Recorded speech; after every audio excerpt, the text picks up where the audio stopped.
Halo guys, balik lagi di channel kami, Puncak Film. Oke, sebelum lanjut, siapkan camilan, tutup pintu rapat-rapat, pakai headset kalian, dan kita masuk ke dalam alur cerita film Man in Love. Suatu hari di sebuah kuil ibadah, ada sekelompok preman yang ditugaskan untuk menagih hutang dari seorang pendeta. Dan ketua dari preman itu sendiri adalah pria bernama Ah Cheng. Dia harus dapat setoran hutang dari orang-orang yang pinjam uang di bosnya. Tentu saja, nagih hutang banyak rintangannya. Bahkan dengan cara kekerasan sekalipun, jika orang tersebut benar-benar gak punya uang, ya mau gimana lagi guys. Bedanya, si Ah Cheng ini dengan anak buahnya, dia bukannya nagih hutang, malah kasih minjem uang lagi dong. Walaupun karena si Ah Cheng juga merasa kasihan ke pendeta yang sudah bersusah payah ngumpulin uang untuk biaya rumah sakit anaknya. Memang sifatnya si Ah Cheng ini orangnya nggak tegaan guys. Dan bukan hanya si pendeta aja, bahkan peminjam yang lain juga dikasih uang karena sifatnya yang murah hati. Hadeh, aneh banget ya si Ah Cheng ini guys. Makanya para peminjam banyak yang respect sama si Ah Cheng. Bahkan mereka sampai ngasih bingkisan sebagai ucapan terima kasih. Tapi hal itu bertentangan sama kemauan bosnya, yaitu Ibu Chai, yang kesel sama si Ah Cheng karena tiap disuruh nagih, hasil setorannya cuma dikit guys. Ya mau gimana lagi, emang si Ah Cheng ini orangnya peduli sesama guys. Bahkan dia juga berbakti pada ayahnya yang bekerja sebagai supir bus umum dengan membelikan vitamin untuknya supaya ayahnya gak sakit saat bekerja. Begitu juga sama ponakan dan keluarga kakaknya. Nah, suatu hari ada keluarga peminjam yang harus ditagih di rumah sakit, guys. Cuman, lagi-lagi di sini Ah Cheng bingung mau nagih gimana. Karena orang itu lagi sakit parah dan hanya bisa berbaring setiap hari. Sampai kemudian, anak cewek dari orang tua itu nongol, guys. Taunya anaknya cakep juga, guys. Dia itu namanya Hao Tingwu. Karena cewek itu cakep, bikin si Ah Cheng cuman bisa diam dan gak berani nagih kasar-kasar. Ya gimana lagi, namanya juga cinta pada pandangan pertama guys. Karena tekanan dari bosnya, jadi si Ah Cheng ini tetap harus profesional supaya cewek cakep ini mau tanda tangan perjanjian setoran hutang. Sejak hari itu, Ah Cheng pun mulai punya kegiatan lain, yaitu jadi penggemar rahasia yang suka ngestalking si Wu. Dan ternyata si Wu ini kerjanya sebagai teller bank guys. Dan kalau ada kesempatan, si Ah Cheng ini selalu nyamperin si Wu buat nawarin beberapa pekerjaan supaya dia bisa bayar hutang bapaknya. Cuman karena kerjaan yang ditawarin rata-rata nggak beres dan bikin si Wu jadi ilfil, Ah Cheng pun selalu dapat respon kayak gini. Emang niatnya sih baik guys, tapi caranya aja yang kurang pas. Kemudian suatu hari pas mau PDKT, Ah Cheng sengaja mengambil nomor antrian bank sebanyak-banyaknya supaya dia bisa ngobrol sama si Wu. Sampai tiba-tiba manajer si Wu pun datang dan situasi jadi tambah nggak kondusif. Karena si Ah Cheng ngamuk-ngamuk sama manajernya. Ya padahal cuma lihat manajernya megang si Wu aja sih. Gara-gara masalah ini pun mereka harus berakhir di kantor polisi.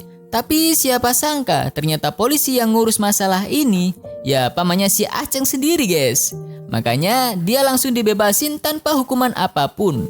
Setelah hari yang kacau itu, Ah Cheng tetap berusaha buat dapetin hatinya si Wu. Dan di pertemuan kali ini, dia menawari perjanjian yang menarik guys. Jadi setiap Wu diajak kencan dengan Ah Cheng, maka hutangnya akan berkurang bahkan bisa lunas kalau tabel warna-warninya sudah diisi penuh. Dan lucunya, Wu pun langsung merespon begini.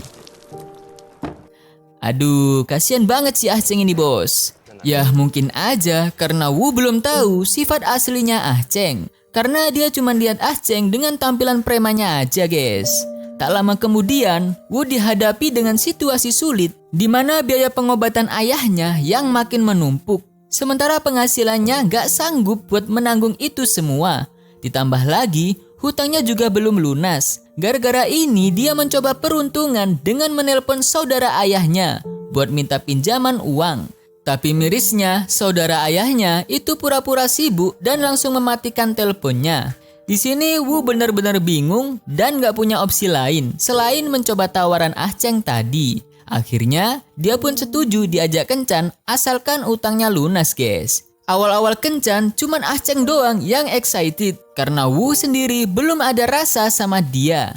Mulai dari sering beliin minuman pas dia kerja, beli-beli kemeja baru buat dipakai kencan, bahkan ngerapiin rambutnya yang kayak kemucing itu. Maklum lah guys, orang lagi kasmaran ya begini. Terus gak nanggung-nanggung, dia bahkan datang ke rumah sakit sambil ngurus bapaknya si Wu. Melihat kebaikannya itu, Wu mulai membuka diri buat si Ah Cheng. Tapi suatu hari, niat membuka diri si Wu ini rusak saat melihat Ah Cheng yang menghajar orang-orang sampai babak belur di depan toko kelontong.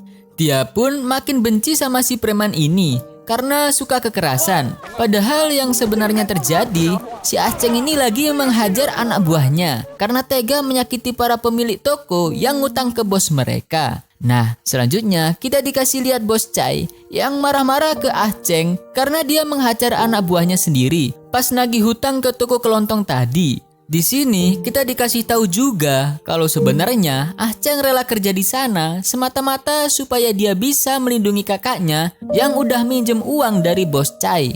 Besoknya, pas Ah Cheng bawa ayah Wu ke rooftop rumah sakit, si Wu langsung marah-marah dan menyuruh Ah Cheng agar jangan deket-deket keluarganya lagi.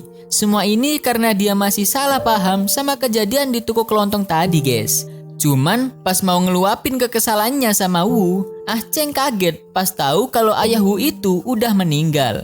Di sini lagi-lagi Ah Cheng memperlihatkan kepeduliannya dengan cara membantu acara pemakaman ayah Wu supaya nggak terlalu sepi-sepi amat. Mulai dari dekorasi, tamu-tamu yang nggak kenal Wu diajakin, sampai pendeta yang tadi pun disewa walaupun beda aliran kepercayaan. Tentu hal ini menghibur hatinya si Wu yang lagi berduka tapi nggak punya siapa-siapa.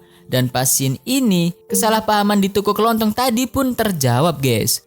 Mendengar fakta tadi, Wu pun langsung sadar kalau preman rentenir yang selama ini dia anggap kasar, ternyata orang yang berhati mulia dan peduli terhadap sesama.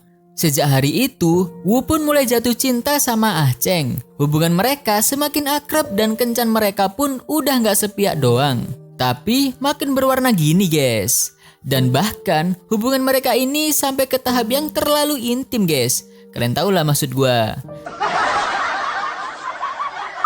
Nah, di malam pas mereka selesai bersenggama, si Wu ini bilang kalau dia ini punya rencana buka minuman teh susu gitu.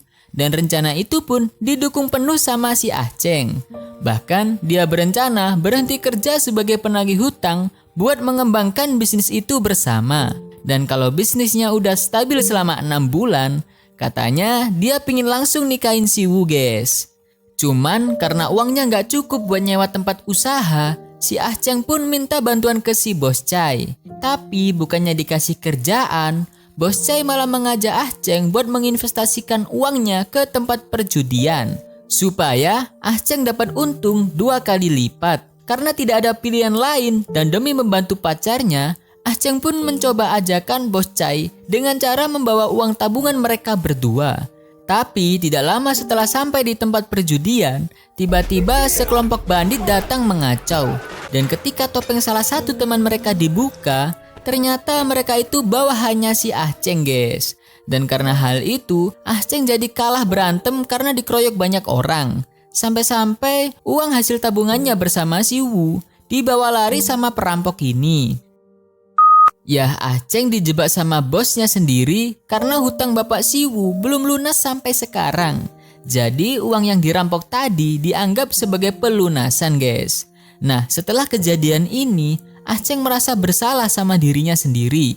Dia sudah mengacaukan rencana masa depannya bersama Wu. Tapi walaupun dia sudah mengacau, Wu tetap sabar dan mengajak untuk Ah Cheng pulang. Melihat kebaikan pacarnya itu, merasa nggak pantaslah si Ah Cheng.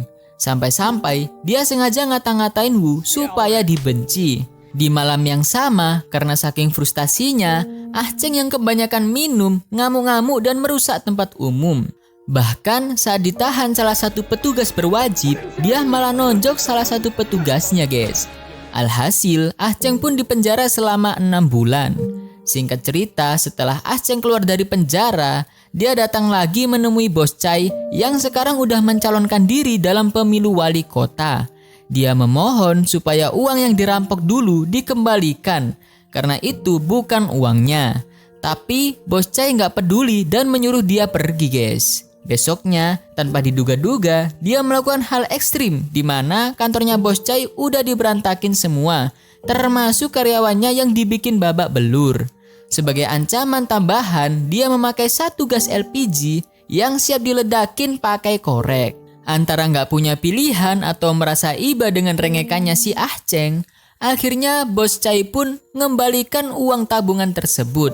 Tapi saat si Ah Cheng ketemu Wu lagi untuk mengembalikan uang tersebut, Wu masih merasa kesal dan nyuruh dia pergi, guys. Nah, karena Ah Cheng dibenci, dia pun menghampiri keluarganya. Di sini dia melihat kondisi keluarganya yang makin miris, di mana bisnis abangnya bangkrut dan ayahnya makin sering pikun. Dan gara-gara ini, dia pun mutusin gak mau nyusahin mereka dan mutusin pergi keluar kota buat nyari kerjaan.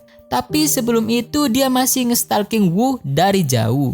Dan di momen ini dia merasa sedih dan bahagia karena si Wu mulai dideketin sama cowok lain. Supaya nggak semakin ngenes, Ah Cheng pun bergegas pergi. Dan tiba-tiba ternyata gejala mimisannya ini disebabkan karena si Ah Cheng sering nerima benturan keras di kepalanya, guys. Itulah alasan kenapa dia hanya dipenjara selama 6 bulan saja. Karena si Ah Cheng didiagnosa terkena trauma otak yang bikin umurnya nggak lama lagi. Jadi dia pun diberi pembebasan bersyarat. Nah, balik lagi ke momen mimisan tadi.